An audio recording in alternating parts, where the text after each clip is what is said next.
Maltaise, vous êtes une grenouille dans un étang qui ne connaît pas la mer. Serait-ce une menace?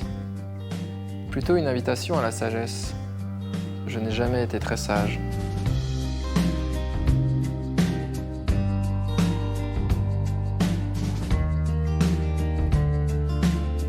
Bonsoir à vous et bienvenue pour cette nouvelle bibliothèque vagabonde. Nous aurions pu rencontrer notre invité sur l'île aux Moines qui lui est chère, mais finalement nous voilà à Rennes, au couvent des Jacobins, décor qui a traversé l'histoire, tout comme le héros du dernier album de notre invité. Bonsoir Bastien Vivès. Bonsoir. Merci beaucoup d'avoir accepté notre invitation. Le héros à qui vous avez offert une nouvelle vie, une nouvelle aventure, c'est Corto Maltese, le marin aventurier d'Hugo Pratt. Un album intitulé Océan Noir, paru chez Casterman avec un scénario de Martin Kénéen qui emporte le lecteur du Japon jusqu'aux hautes montagnes d'Amérique du Sud avec, comme toujours, la quête d'un trésor. Avant que ce projet ne voie le jour, que représentait Corto Maltese pour vous?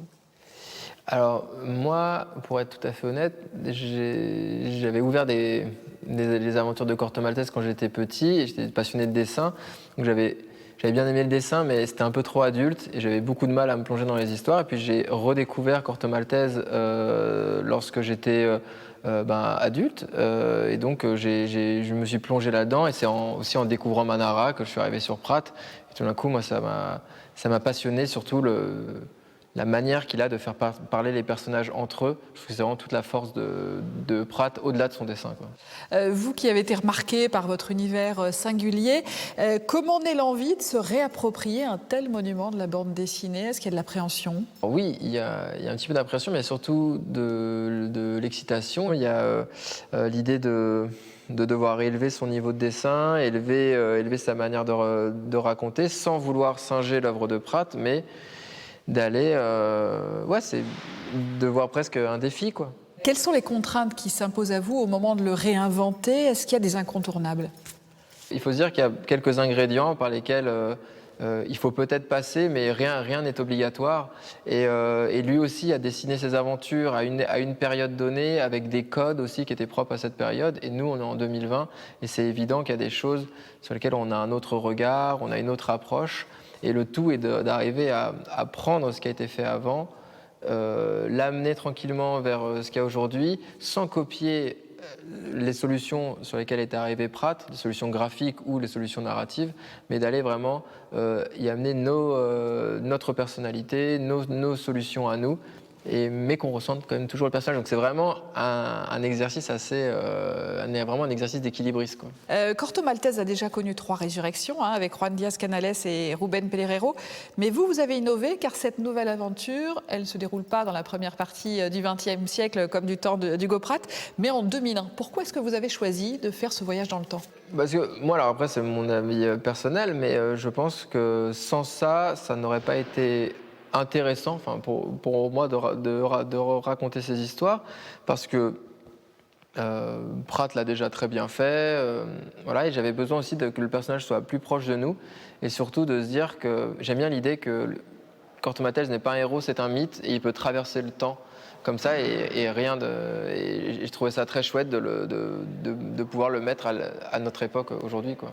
Qu'est-ce que vous pensez lui avoir apporté de personnel, justement? De propre, je pense que je lui ai apporté peut-être une pointe de féminité, parce que aussi, moi, c'est quelque chose qui se retrouve aussi beaucoup dans mon travail. J'ai remis un peu l'accent sur le désir, il y avait déjà beaucoup de poésie dans le dessin de Pratt, mais dans la narration, j'ai ramené aussi beaucoup de poésie, plus au niveau des attitudes, au niveau des scènes. J'ai ramené, mais c'est vraiment je pense que c'est des petits détails, quoi. On lui a changé un peu sa manière de s'habiller, juste une parka, une casquette, mais c'est parce qu'on est au début des années 2000, il n'allait pas forcément garder son même costume. Et puis là, c'est vrai que je lui ai un peu plus je lui ai éclairci les yeux. Ouais. Avant, il avait un regard toujours très sombre. Moi, je lui ai mis les yeux un peu plus clairs. Ouais.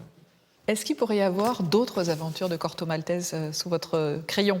On y réfléchit, et c'est sûr qu'on s'est vraiment régalé sur ce premier tome, et on a envie avec un personnage comme ça, on aimerait en raconter des tonnes, des histoires. Bon, à suivre. Merci beaucoup, Bastien. Alors, c'est le moment à présent d'ouvrir le tiroir des jeunes lecteurs avec évidemment une sélection spéciale bande dessinée. Et commençons avec le tout dernier tome de Lucien et les mystérieux phénomènes, intitulé Sorcière. Les finistériens de cœur Delphine Lelay et Alexis Aurélou ont imaginé une troisième aventure pour le petit Lucien et ses copains. Toujours du suspense, mais cette fois l'écologie n'est pas au cœur de l'histoire, plutôt la question de l'égalité homme-femme. C'est publié chez Casterman.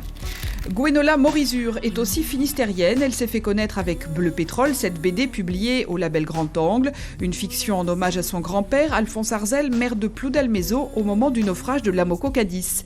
Son album Nos Embellis, toujours chez le même éditeur, croise le destin de 4 personnalités un peu déboussolées qui vont ensemble retrouver un sens à leur vie dans les paysages enneigés du Massif central. Beaucoup d'émotions dans cette lecture destinée aux ados avec les dessins de Marie Duvoisin. Et enfin, une aventure des spectaculaires, cette petite troupe de saltimbanques reconvertis en justiciers dans le Paris des années 1900.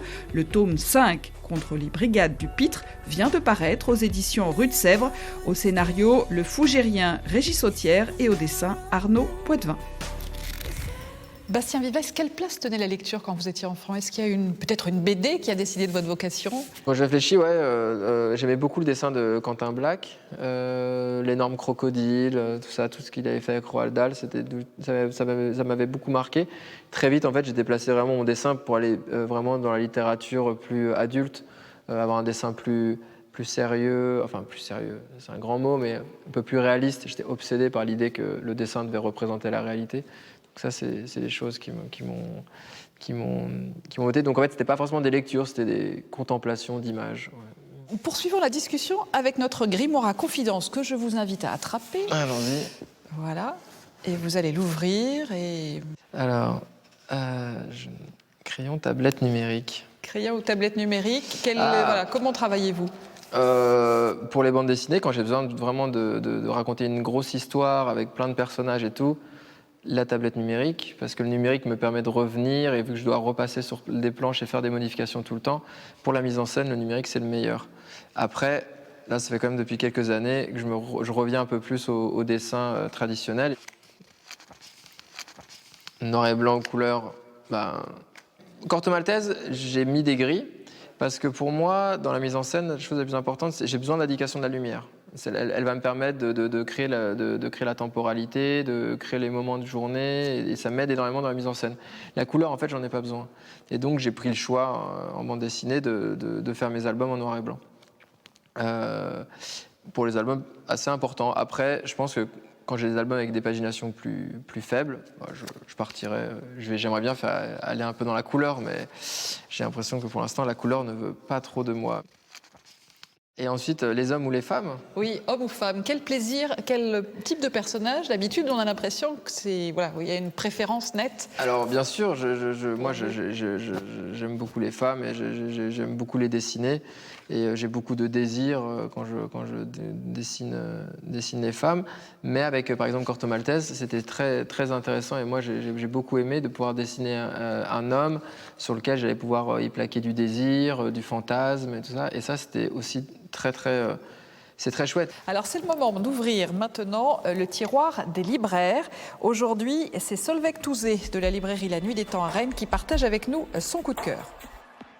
Grande Couronne de Salomé Kiner, c'est un excellent premier roman qui nous entraîne à la fin des années 90 dans une banlieue pavillonnaire parisienne avec une jeune adolescente prête à tout pour être remarquée, être un peu à la mode au moment où sa famille se délite. Le style vif et acéré de l'autrice permet de saisir toute la gravité de cette période adolescente sans jamais tomber dans le tragique. Et c'est un roman qui m'a enchantée par son style, sa plume vive et ce personnage d'adolescente auquel on s'attache énormément. Et voilà pour ce conseil lecture. Poursuivons avec notre rubrique 4e de couverture, l'occasion de découvrir une autrice morbihanaise qui nous entraîne notamment sur l'île Maurice dont elle est originaire.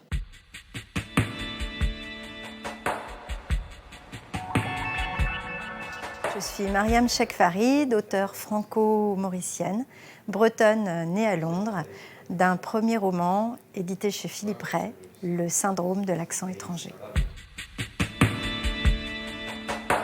Désiré, immigré, balayeur à Paris, trouve un jour par hasard dans le métro un sac. Dans le sac, un ordinateur. Dans l'ordinateur, le début d'une histoire.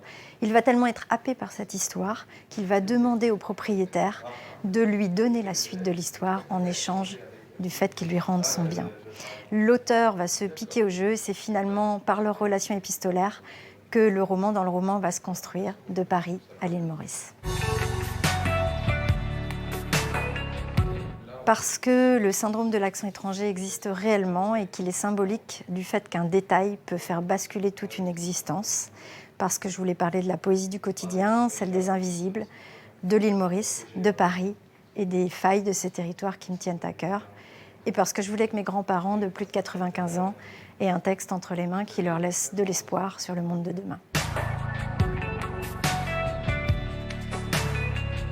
Désiré se rend compte qu'il n'a pas attendu de suite depuis longtemps. Et le désir qu'il croyait mort vient de se réveiller, comme un petit animal qui a hiberné. Un désir qui s'étire à l'intérieur de lui. Il s'endort, lové en point d'interrogation, pelotonné autour de son envie d'arriver au lendemain, juste pour connaître la suite de l'histoire. Et vous, Bastien Vives, quel livre fétiche nous avez-vous apporté? Je vous ai ramené un été indien de Pratt au scénario et de Milo Manara au dessin.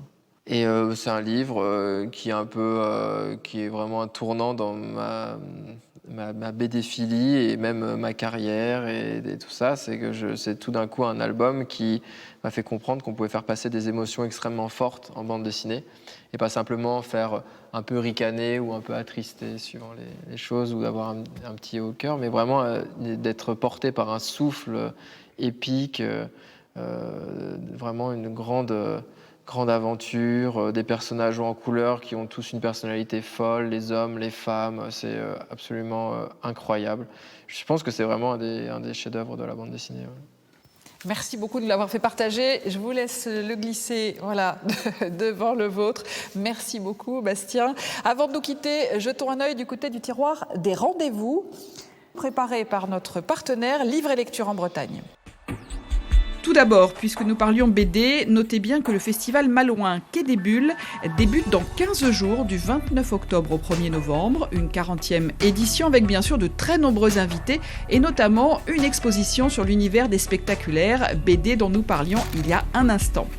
Pendant ce premier week-end de novembre se tiendra aussi le Festival du Livre de Carhaix, 32e édition consacrée à la poésie avec le dessinateur de presse Nono en président d'honneur. Et puis, du 18 au 21 novembre, rendez-vous pour la 37e édition du Salon du Livre Jeunesse de Fougères, des lectures pour les plus jeunes, des ateliers avec les illustrateurs et 35 invités, entrée gratuite.